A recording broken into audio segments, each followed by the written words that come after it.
کوئی ادھر ادھر کرنا مشکل ہوگا. میں نہیں چاہتا کہ مسائل میں جا کر کے سب کچھ ادھر ادھر ہو جائے، لہٰذا میں معذرت خواہ ہوں اور ایک بات عرض کرتا ہوں. 2 دن پہلے مجھے میرے بھائی علی نے اس بات کو بتا دیا تھا، ایک ممبر پہ آ کے میرے ذہن سے نکل گیا. کل مجھے جو ہے وہ علم کے سلسلے میں جناب عباس کے مسائل آج پڑھنا تھے، ٹھیک ہے نا، آج پڑھنا تھے. کل میں نے جناب عباس کی مصیبت پڑھ دی، لیکن ایک بات یاد رکھیے کہ مصیبت علم عباس سے منسوب ضرور ہے. پتہ نہیں پیغام پہنچے گا نہیں. عباس علمدار ہیں، پتہ نہیں بات پہنچے گی نہیں. عباس علمدار ہیں، حسین صاحب علم ہیں.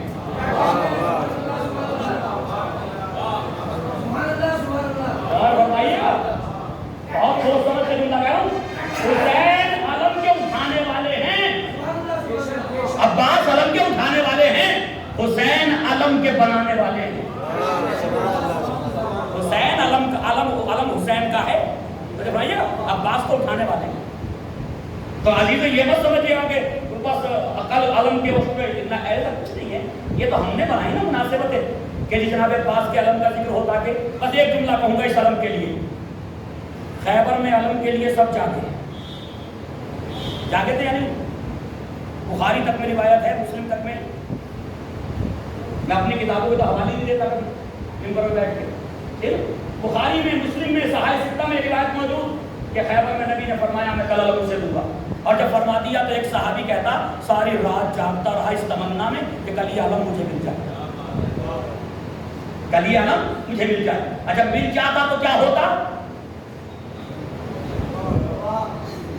ساری قوم ان کے نام پہ علمداری کرتا. اور ہمارے نہیں ملا تو کیا ہوا؟ بدعت بتاؤ کیوں؟ سوال ہے اپنی جگہ. جتنے بھی فرقے، جتنی جماعتیں، جتنے خاندان، جتنے قبیلے اسلام میں حکومت میں آئے، اور سنیے گا ذرا اس بات کو، فکر دے رہا ہوں، اسلام میں حکومت میں آئے خلافت کے نام پہ، بادشاہت کے نام پہ، تو فرمائیے گا جتنے بھی آئے، چاہے بنو امیہ ہوں، بنو عباس ہوں، ترک ہوں، عثمانی ہوں، مغلیہ ہوں، جتنے بھی آئے، یا اس زمانے کا کوئی بغدادی ہو، اور ہمارے جتنے بھی آئے حکومت میں، سب کی ایک تمنا رہی کہ یہ اسلام کا پرچم جب بھی بلند ہو تو ہمارے نشان کے ساتھ بلند ہو. بات پہنچ رہی؟ سب کی تمنا یہ، بنو امیہ چاہتے ہیں جب اسلام کا پرچم بلند ہو تو ہمارے نشان کے ساتھ، بنو عباس چاہتے ہیں ہمارے نشان کے ساتھ، عثمانی چاہتے ہیں ہمارے نشان کے ساتھ، ترک چاہتے ہیں ہمارے نشان کے ساتھ. جب یہ پرچم اٹھے تو ہمارے نشان کے ساتھ. لیکن خدا نے کچھ ایسا کیا کہ جو اسلام کے پرچم کو بچا نہ سکا، اس کا نشان بھی اس نے پرچم پہ دیکھنا گوارا نہیں کیا. اور جس نے اسلام کو بچا لیا اس نے کہہ دیا سر دے دوں گا، ہاتھ نہیں دوں گا. کیوں؟ یہ ہاتھ آدم کا ہے، یہ ہاتھ نوح کا ہے، یہ ہاتھ ابراہیم کا ہے، یہ ہاتھ موسیٰ کا ہے، یہ ہاتھ عیسیٰ کا ہے، یہ ہاتھ محمد کا ہے، یہ ہاتھ علی کا ہے، یہ ہاتھ حسین کا ہے. لہٰذا یہ ہاتھ تیرے ہاتھ میں نہیں دوں گا. ایک ہاتھ مانگے گا نہیں دوں گا، 72 سر مانگے گا دے دوں گا.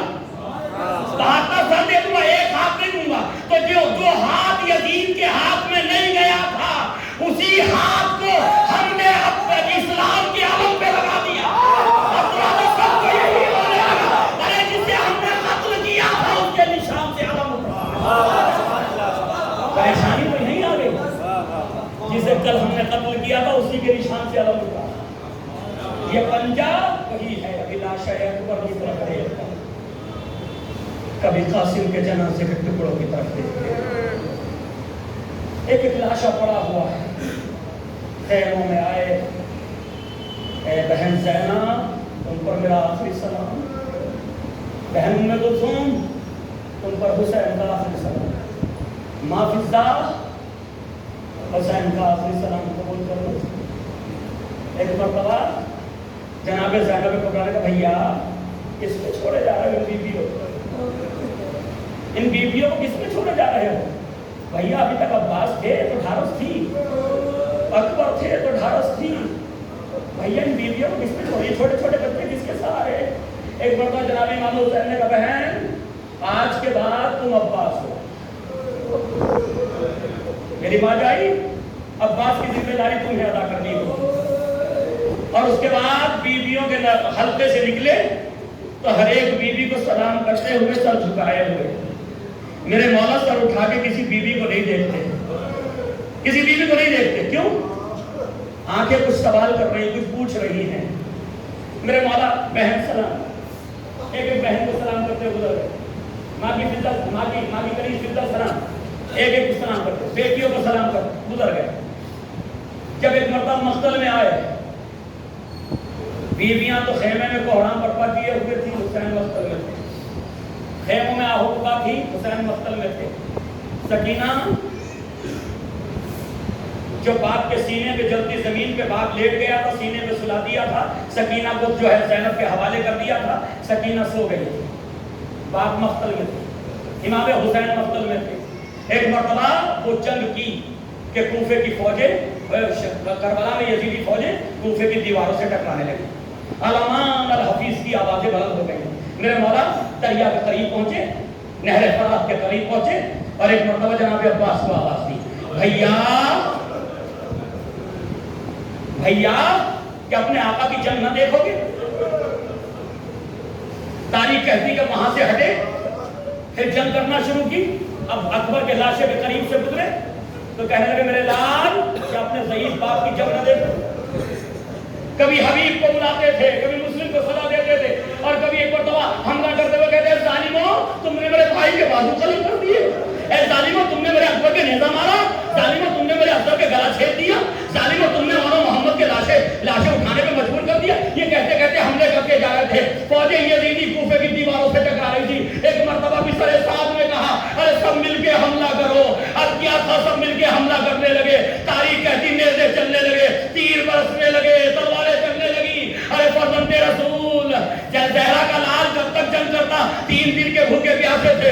ایک مرتبہ حرملا نے تیر سے امام حسین کی پیشانی کا نشانہ لیا, پر یہ سنسناتا ہوا تیر چلا, حسین کی پیشانی میں لگا. امام نے اس تیر کو تو نکال لیا, دوسرا تیر آیا حلقے امام حسین میں لگا. تاریخ کہتی اس تیر کا لگنا تھا. ارے امام حسین گھوڑے پہ ڈگمگانے لگے, فرزند رسول گھوڑے پہ ڈگمگانے لگے. چاہتے کہ داہنی طرف گریں, کبھی چاہتے کہ بائیں طرف گریں. اسی اسنا میں بسر سعد اس منظر کو دیکھ رہا تھا. ایک بڑا فوجی یزیدی لگا کہ وہ حسین گھوڑے سے زمین پہ نہیں آنا چاہیے. اگر حسین گھوڑے سے زمین پہ آ گئے تو پھر یہ جنگ جو ہے دوبارہ شروع ہو جائے گی. لہذا اس نے کہا کہ پرچیاں بردار, نیزہ بردار, دونوں طرف گھوڑے کے لگ جاؤ, دونوں طرف گھوڑے کے لگے نیزہ بردار. فرزند رسول ڈگمگا کے دائیں طرف گرنا چاہتے تھے. پرچیاں لیے ہوئے بھالے لیے ہوئے لوگ ایک مطلب فرزند رسول کے پرچیاں مارتے, امام بائیں طرف ہو جاتے. جب بائیں طرف گرنا چاہتے ایک متاشکیاں ادھر سے پرچیاں سینے میں مارتے, امام بائیں دائیں طرف ہو جاتے. یہ منظر کافی دیر چلتا رہا. جب حسین کا جسم پرچیوں کے چھلنی ہو گیا, بسر سعد نے کہا اب حسین کو زمین پہ گرنے دو. اب کیا تھا, میرا مولا زمین کربلا پہ گرے. امام زمانہ زیارت ناحیہ میں فرماتے ہیں سلام و جد نامدار پر جس کا جسم نہ زین پر تھا نہ زمین پر تھا. ارے جسم میں اتنے تیر تھے کہ امام کا لاشا تیروں پہ معلق ہو گیا. تاریخ کہتی ہے کہ بگ پردہ شمر نے کہا کون ہے جو امام کے سر و تن میں جدائی کرے, فرزند رسول کا خاتمہ کرے. کوئی قریب آنے کے تیار نہیں ہے. ابھی دیکھ چکا ہے امام کی شجاعت, امام کی بہادری, امام کی جنگ. ایک مرتبہ ہر ایک دور بھاگ رہا ہے. پھر ایک مرتبہ شمر کہنے لگا کیا تم یہ سمجھ رہے ہو کہ حسین ابن علی ابھی زندہ ہیں؟ اگر تم یہ سمجھ رہے ہو اس لیے قریب جانا نہیں چاہتے تو میں اندازہ کیے لیتا ہوں کہ حسین میں زندگی باقی ہے یا نہیں. امام حسین زخموں سے چور ہو چکے تھے, خون زمین کربلا پہ بہہ چکا تھا, اب جسم میں طاقت تو نہ تھی. ایک مرتبہ شمر نے کہا چلو خیموں کو آگ لگا دو, بیویوں کے سروں سے چادریں چھین لو. پر جیسے یہ جملے میرے مولا کے کانوں سے ٹکرائے, اب طاقت نہ تھی. تاریخ کہتی ہے ایک مرتبہ اپنی بچی ہوئی قوت کو سمیٹا, کوڑیوں کو زمین کربلا پہ بیٹھا, سر کو شمر کی طرف پلٹ کیا, آواز دیا شیر ابھی حسین زندہ ہے, ابھی خیموں کی طرف نہ جانا. اب کیا تھا, نیزے برسنے لگے, تلواریں چلنے لگی. ارے شمر آگے بڑھا, امام کی زلفوں میں ہاتھ ڈالا, ایک سینے میں سوار ہوا, خنجر چلا